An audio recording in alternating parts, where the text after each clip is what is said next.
Revenue की और इन 6 माह में क्या कलेक्शन रहे है, उससे आपको परफॉर्मेंस का पता चल। रुकिए ना, रुक जाए। देखिए ये बड़ी ज़्यादती है कि आप जो है ना सवाल पूछने के बाद जवाब देने का मुझे।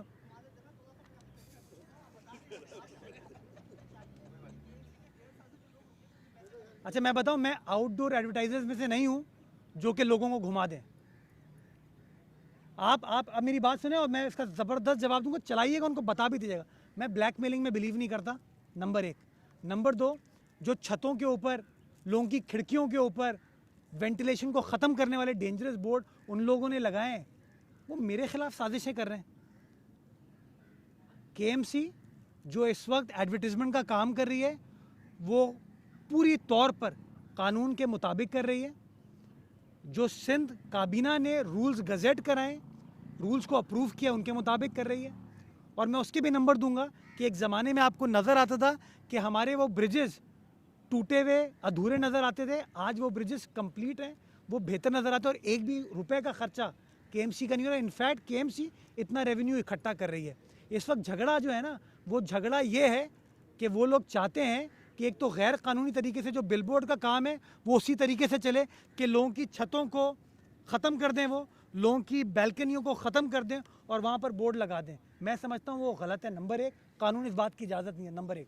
नंबर 2, ये जो चालान दिए बगैर काम हो रहे हैं ना शहर के अंदर, ये उसके खिलाफ है। तीसरी चीज़, आपको पता है एडवर्टीजमेंट ऑन केएमसी रोड्स हमारा डोमेन है।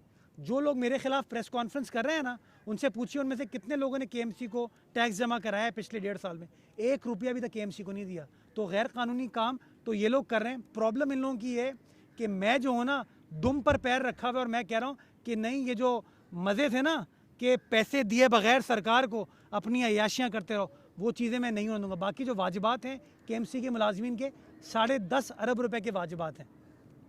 ये नईम उर रहमान साहब ही कर सकते हैं कि 10.5 अरब रुपए को 6 महीने में आके हल कर दें। ये भाई इन मसाइल को हल करने के लिए आमदनी को बेहतर करने की ज़रूरत है। और जब हम आमदनी को बेहतर करने की कोशिश करते हैं तो यही नईम उर रहमान साहब उसके अंदर रोड़े अटकाते हैं। तो इंशाअल्लाह मुझे इस बात का अदराक है कि उन लोगों के पेंशन के जायज़ मुतालबात हैं और इंशाअल्लाह उन जायज़ मुतालबात को यही पीपल्स पार्टी का मेयर अपनी हुकूमत के साथ बैठ कर हल करा के देगा और उनकी जो जायज़ चीज़ें हैं उनको इंशाअल्लाह दिला के देगा।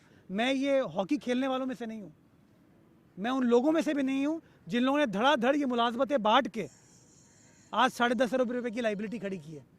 मैं 14 महीने एडमिनिस्ट्रेटर था, एक बंदा मैंने अपॉइंट नहीं किया था। मैं अभी 6 माह से मेयर हूँ, एक बंदा मैंने अपॉइंट नहीं किया है।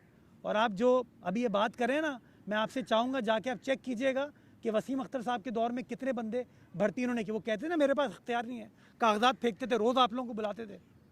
उन बेख्तियार मेयर ने अपने दौर में कितने बंदों को भर्ती करके किया था। या मुस्तफ़ा कमाल साहब ने सिर्फ एक दिन